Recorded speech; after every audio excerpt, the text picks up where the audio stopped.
7h10, de volta com o Manhã no Ar e as principais notícias do dia. A gente tem informação do trânsito para você. Vamos comigo aqui acompanhar uma publicação feita no Twitter do Manaus Trans de um problema no centro da cidade. O Manaus Trans pede que os condutores estejam atentos porque tem um vazamento de água com alagamento na Rua da Instalação, nas proximidades do INSS. O trecho canalizado, agentes estão fazendo monitoramento e o cuidado deve ser redobrado. Essa é uma área onde passam bastante veículos, principalmente do transporte coletivo, já chegando ali próximo à Praça da Matriz, à Rua da Instalação, movimento grande no centro da cidade, acaba que não tem nesse exato momento por conta desse vazamento. É importante que ele seja resolvido o quanto antes, porque ainda são 7h11. Daqui a pouquinho essas lojas todas vão estar abertas. E aí o fluxo de veículos e de clientes vai ser muito maior.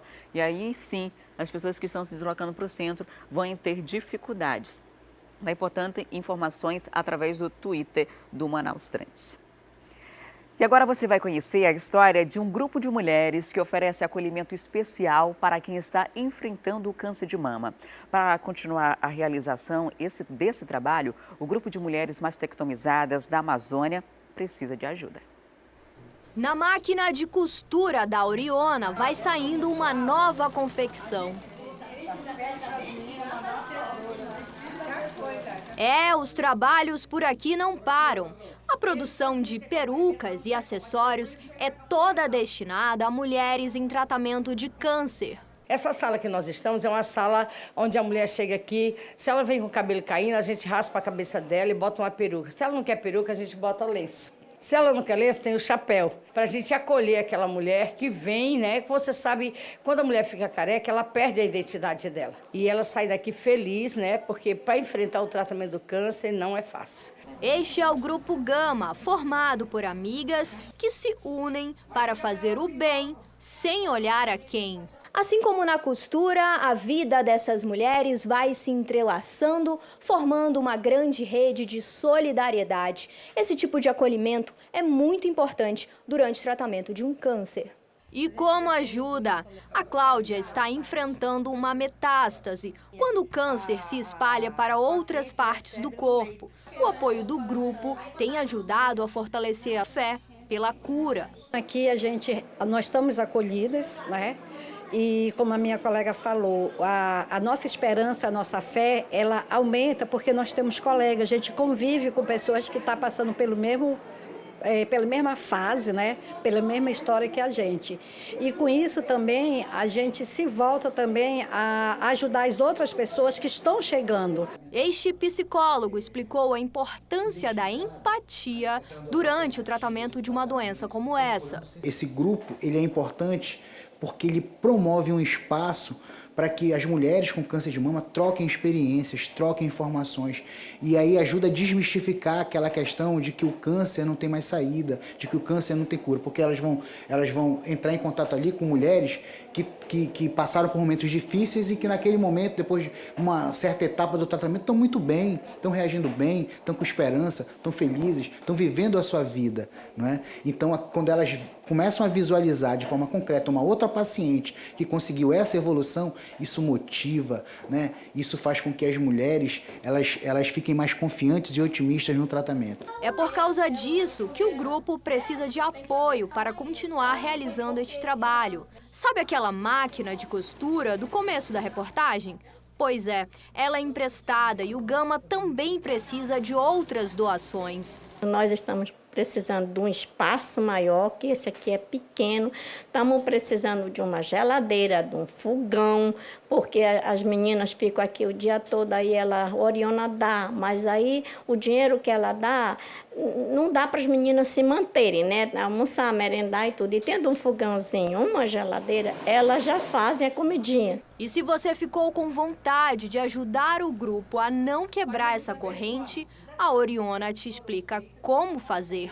Quem quiser ajudar é só entrar em contato pelo telefone 994 19 59 73. 994 19 59 73. Ou então pelo 981 64 4282. Ou então bem aqui em frente ao estacionamento da Fundação Secom, é no prédio, né? É no apartamento 5. Olha, o que você não servir para você na sua casa, traga aqui para nosso espaço, que a gente leva para quem está precisando.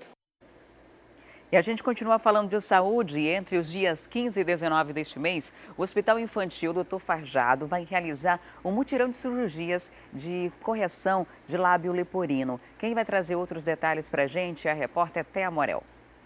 Olá, Thea, muito bom dia. Quantas crianças vão ser atendidas?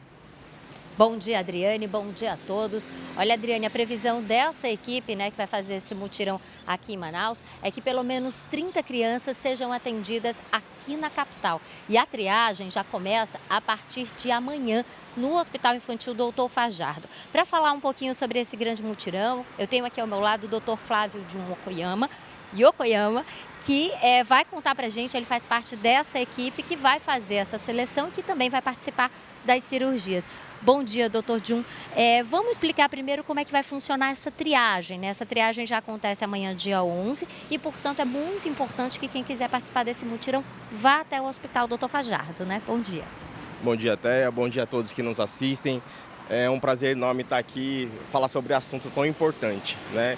Então, como você já disse, a triagem vai acontecer aqui em Manaus a partir de amanhã, 8 horas, lá no Hospital Infantil Dr. Farjado, e no município de Parintins, dia 13, a partir das 8 horas também, no Hospital Geoffrey Cohen. Pois é, no dia 13, em Parintins, também vai acontecer essa ação. E assim, como é que vocês pretendem selecionar essas crianças? São principalmente crianças, pelo menos até 17 anos de idade. Sim, serão crianças que serão selecionadas a partir de 3 anos, para correção do lábio, até 17 anos. Então, a cirurgia pode ocorrer em 2 momentos, quando o paciente tem a fissura labial a partir dos 3 meses de idade e quando ela tem a fissura palatina a partir de 1 ano de idade. Falando um pouquinho sobre essa cirurgia, sempre que a gente fala do lábio leporino, a gente lembra muito da questão estética, mas não é somente uma questão estética, doutor Jun?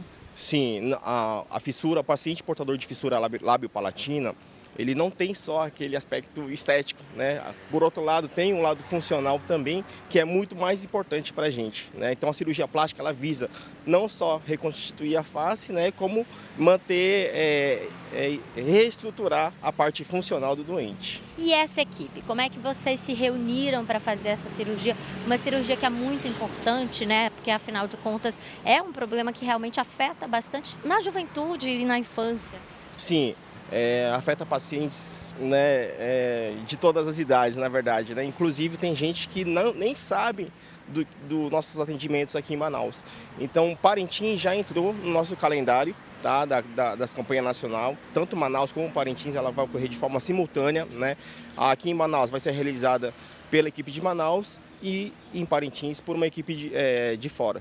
A gente consegue ter ideia, por exemplo, de qual é que é a incidência do lábio leporino aqui no nosso estado, aqui na nossa região, porque a gente tem a questão logística, Deve ter muita gente no interior que nem sabe que esse tipo de serviço existe. Sim. Na verdade, a estatística, a estimativa no Brasil é de 1 para cada 650 nascidos vivos, Então, numa população de 4 milhões de habitantes no Amazonas, existem por volta de 6.100, 650 doentes portadores de fenda palatina. Então, com certeza, muita gente, muitas crianças podem ser beneficiadas. Com certeza. Existem pacientes que nem sabem ainda do nosso atendimento, como eu já falei, Então, é importante que esse pessoal que tenha conhecimento venha ao nosso ambulatório, participem da nossa triagem, que vão ser selecionados esses doentes que têm condições para serem operados. É uma cirurgia complicada? É uma cirurgia simples? Como é que funciona? Eu imagino que dependa de cada caso, mas assim, até para a gente tranquilizar os pais que às vezes têm medo realmente de procurar um médico. Sim, na verdade toda cirurgia tem um risco, Eu não posso falar que é uma cirurgia complicada, Mas é uma cirurgia que dura em volta de 45 minutos, 1 hora, Depende do caso, depende muito do caso. E essas mães, esses pais que estiverem aqui em Manaus, né? A previsão do início desse atendimento, dessa triagem, começa a que horas lá no Hospital Infantil Dr. Fajardo? Então, a triagem, o nosso atendimento ambulatorial vai começar por volta de 8 horas, tá? E para tranquilizar os pais, né, tem tratamento, dá para recuperar a face do doente e isso é muito gratificante para todos nós. Para quem estiver assistindo no interior, a gente tem esse mutirão nesse momento, que vai chegar a Manaus, vai chegar em Parintins, mas se quiser, talvez não tiver oportunidade de vir amanhã, se tiver oportunidade de vir em um outro momento, pode também, doutor Gil? Podem sim, na verdade, os nossos atendimentos de ambulatório funcionam na Policlínica Gilberto Mestrinho, né? Às segundas, quintas, às terças e quintas, né? E as cirurgias são realizadas no Hospital Fajardo. Muito obrigada, doutor Gil. Olha, mas de qualquer maneira é muito importante realmente para essas mães e esses pais aproveitarem essa oportunidade, né? É uma cirurgia gratuita, tem que fazer aqueles exames realmente pré-cirúrgicos, né? Para você saber do risco cirúrgico, mas de qualquer maneira é uma grande oportunidade que essas crianças vão ter de resgatar a sua autoestima, né? E como o doutor João falou também, é um problema que não atinge só a autoestima, mas atinge muitas vezes também a fala, causa uma série de outros problemas que podem ser corrigidos com essa cirurgia. Quem quiser mais informações, tem o telefone que está aparecendo aí na tela, que é o 981 20 2244. Triagem começa amanhã, 7h30 já dá para chegar no hospital, começa a partir de 8 horas da manhã. Vale a pena conferir, viu, Adriane? Com certeza, Thea. Muito obrigada pelas informações. Você sabia que 1/3 de toda a comida produzida no planeta vai para o lixo? Pois é, 46% deste montante são alimentos que ainda poderiam ser consumidos. Aline não deixa nenhum resto de comida ir para o lixo. O que sobra eu armazeno separadamente, né? Cada coisa em uma vasilha. Por exemplo, arroz em uma, o frango em outra, para que eles não se misturem, um tempero de um não estrague o outro, né? E armazeno para que haja um reaproveitamento. Em uma outra oportunidade, aquela sobra que foi armazenada pode virar uma receita nova para alimentar a família. Normalmente, para um jantar, ou eu uso da mesma forma, né, comendo da mesma maneira como foi servido no almoço, ou eu busco uma outra receita, até na própria internet, e aproveito o que sobrou para fazer. Por exemplo, nesse momento eu tenho um frango, né, um frango assado, que eu vou estar desfiando e fazendo um outro prato agora para servir no jantar. Aline é uma das poucas pessoas responsáveis pela decisão de compras que tem o hábito de reaproveitar sobras de refeições. Segundo dados da Organização das Nações Unidas, 61% dos brasileiros assumem jogar no lixo alimentos que poderiam ser consumidos. O Brasil está entre os 10 países que mais desperdiçam comida no mundo, enquanto 14 milhões de brasileiros passam fome no país. Comprar alimentos além da quantidade que será consumida é uma mania que já atinge 47% da população brasileira. Todo alimento produzido passa por 3 processos de eliminação. Hortifrutis, por exemplo, recebem a primeira fase de desperdício antes mesmo de chegar ao consumidor. O desperdício começa desde o momento do plantio até o momento que chega na nossa casa. Um agricultor, o que acontece? Ele pega e descarta alguns alimentos que poderiam até ser consumidos, mas não podem ser vendidos. E aí o supermercado recebe todo aquele alimento bom, né, bonito, e com o passar dos dias também vão se deteriorando. E aí o que acontece? Novamente o desperdício. Por quê? Porque existem aqueles alimentos que já estão feinhos e novamente não estão bons para a venda. E nós vamos lá, compramos apenas os bons, os bonitos, né? Levamos para nossa casa e novamente, muitas das vezes passamos por um período e não utilizamos aquele alimento. Novamente há um novo desperdício, porque eu não utilizei e o alimento ficou feio e aí eu não vou usar e vou jogar novamente no lixo. 61% dos brasileiros assumem descartar alimentos em estado para consumo. Para esta nutricionista, esse montante poderia acabar com a fome no Brasil. O alimento, mesmo ele feinho, um pouquinho machucado, ele ainda tem muitas propriedades nutricionais. Hoje nós sabemos que todo esse alimento desperdiçado, se ele tivesse sido aproveitado da forma correta, a fome não existiria mais no nosso país. Nas feiras de Manaus, 30% dos hortifrutis que são expostos à venda vão para o aterro sanitário. E foi pensando nesse desperdício que esse professor de uma universidade da cidade resolveu envolver os alunos em um projeto social que já levou verduras, frutas e legumes a mais de 300 famílias carentes. A gente literalmente não permite que esse produto vá para aquele lixo. A gente coleta ele lá dentro junto no box com o feirante, a gente pede para ele separar e dar para a gente gente faz uma nova triagem ainda desse material e aí sim a gente destina para famílias carentes. A gente já teve, por exemplo, relatos de pessoas aqui em Manaus que nunca tinham experimentado uva.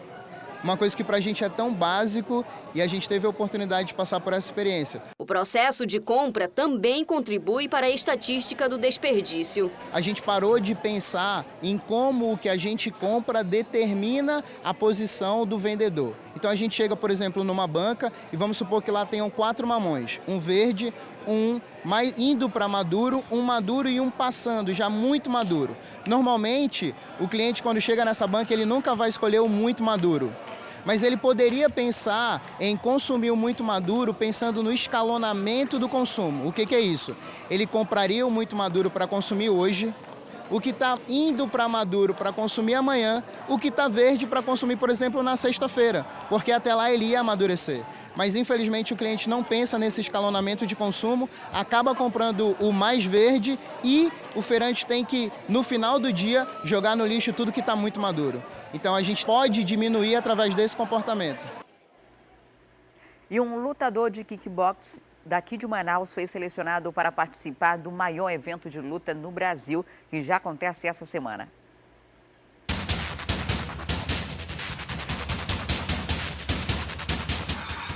A nova aposta do kickboxing amazonense é Fúria, ou melhor, Felipe Fúria. O atleta que iniciou no esporte há apenas 5 anos já é um dos selecionados para representar o estado no Scaus Combate, evento de luta que mais cresce no Brasil e que acontece no dia 12 de outubro. A expectativa é boa, né? Eu já venho treinando há muito tempo e eu vou lá em busca da vitória. Felipe entrou para o esporte por influência do pai. Iniciou os treinos de Muay Thai para controlar o comportamento rebelde. Mas foi o kickboxing que mudou a vida do lutador. Nesta modalidade, Fúria descobriu que podia ir mais longe. Eu sempre gostei de luta, né? Eu venho de uma família que meu pai começou o Vale Tudo aqui em Manaus há muito tempo atrás. Meus tios também são faixa preta de luta livre. Então eu já nasci no meio daquilo, né? Aquele negócio de luta e essas coisas, né? Acompanhei meu pai na luta dele. Próximo à competição, o atleta intensifica os treinos. Diferente do MMA, o kickboxing é uma luta que só pode ser realizada em pé. Exige mais agilidade, o que a torna mais dinâmica. Tanto o Muay Thai como o kickboxing, existe luta em pé. É uma luta que não vai para o chão, não é agarrada. É uma luta mais dinâmica, né? A luta corre muito mais rápido, tem muito mais nocaute e com certeza muito mais emoção também. O treinador destaca o desempenho do jovem. Chega na época de competir, ele se entrega mesmo, né? Ele trancou até a faculdade de Direito dele para viver esse sonho. E a gente está batalhando há muitos anos. Felipe é tricampeão brasileiro de Muay Thai, bicampeão paulista, campeão amazonense. Outros foi segundo lugar no Open agora no Rio de Janeiro, que o credenciou a lutar o Scaus Combat, que é o segundo maior evento de kickbox do Brasil. Está muito focado, muito forte e espero que dê tudo certo. Se ele soltar o jogo, vai sair com a vitória sim. Com card de 16 lutas, sendo 13 vitórias, Fúria acredita que esse é só o começo da carreira no esporte e tem fé que ainda vai competir em torneio internacional. A gente fica na torcida. E o Manhã no Ar vai ficando por aqui. Muito obrigada pela sua companhia. Um ótimo dia. E não esquece que amanhã, bem cedinho, a gente tem encontro marcado. Até lá. Eu te espero.